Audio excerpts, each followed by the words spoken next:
মাসুদ ভাই কি বলবেন যে রিফরমেশন ফেজের মধ্যে আপনাদের এক্সপেকটেশন কি একটু বেশি? না, শুনেন, গরিব মানুষের প্রত্যাশা সবসময় থাকবে বেশি। গরিব তো সে, আপনাদের খাওয়ার প্রবলেম মিটাবেন না থাকার প্রবলেম নিয়ে আলোচনা করবে। থাকার প্রবলেম মিটাবেন, সে বলবো আমার কাঁথা নেই, শীতের মধ্যে ঠান্ডা লাগে। গরিবের প্রত্যাশা সবসময় বেশি। আমরা তো গরিব মানুষ, এবং আমাদের এই গরিবকে হাসিনা 15 বছরে আরো ধ্বংস করে দিয়ে গেছে। তো তখন তো আমাদের প্রত্যাশা বাড়বেই। প্রত্যাশা মানুষ যেটা করতেছে এটা স্বাভাবিক। দ্রব্যমূল্য করতে বলা হচ্ছে 80 টাকা কেজি চাল রে ভাই, 80 টাকা কেজি ভাই। আমি তো বাজার করে খাই, আমি নিয়মিত কারণ বাজারে যাই। 80 টাকা কেজি খাবার চালা, মানে আপনি 70 টাকার কমে কোনো চাল নাই বাজারে। ভালো অবস্থা, বললে হবে, বললে হবে না। এখন হলো কি, যদি এই গভর্নমেন্ট না আসতো, আমি কথা বলি, ধরেন এই গভর্নমেন্ট আসলো না, এখনো হাসিনা থাকতো ধরা যাক, তাহলে হয়তো এটা 100 টাকা হইতো।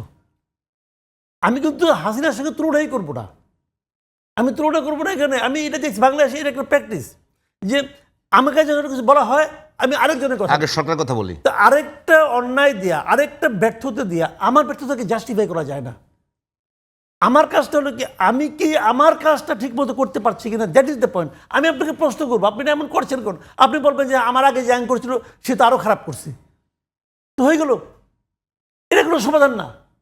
প্রবলেমটা হলো যে এরা কি করতেছে, এদের কাছে আমাদের কি, এরা কি এই প্রশ্নগুলো হয়তো হতোই না যদি আমরা যোগ্য লোকটাকে আনতাম। দেখেন এই আন্দোলনের সময়, আন্দোলনের পুরো সব কেবল না, হাসিনার 15 বছর আমি এই দেশে বাস করছি, জীবনের রিস্ক দিয়ে আমি হাসিনার বিরুদ্ধে কথা বলছি। আমি বলছি, আমার বলছি যেটা আমার কিন্তু মুখের কথা না, অনলাইনে যান সব পাবেন, রেকর্ডেড সব। আমি তো বলেছি, তা আমি কি কারণে বলেছি? আমি কি নূরজাহান বেগমকে স্বাস্থ্য উপদেষ্টা পাওয়ার জন্য বলেছি? কে নূরজাহান বেগম? তার কেউ চিনে? দেশের সবচেয়ে সিরিয়াস ম্যাটার কি? স্বাস্থ্য শিক্ষা। আপনি যদি আন্দোলন চলাকালে যে হাসনাতকে বলতেন যে তোমরা বাবারা ভালো মতো আন্দোলন করো, তোমরা যদি আন্দোলনে বিজয়ী হও তাহলে নূরজাহান বেগমকে আমরা স্বাস্থ্য উপদেষ্টা বানাবো, যদি বলতেন, চর খাইতেন চর। ডক্টর ইউনূস তার এনে বানাইছে স্বাস্থ্য উপদেষ্টা। সে দেখতেছে সে কিছু করতে পারতেছে না, তার চেঞ্জ করে না কেন? তার চেঞ্জ না করা মানে ডক্টর ইউনূস ওনাকে যোগ্য লোক হিসেবে এনে এখানে বসায় নাই, ওনার পছন্দের লোক হিসেবে বসাইছে। তো ওনার ব্যক্তিগত পছন্দ অপছন্দ আপনি দেশ চালাবেন? এটা হয়? উনি একজন আধুনিক মানুষ, ওনার যেটা বোঝা উচিত ছিল।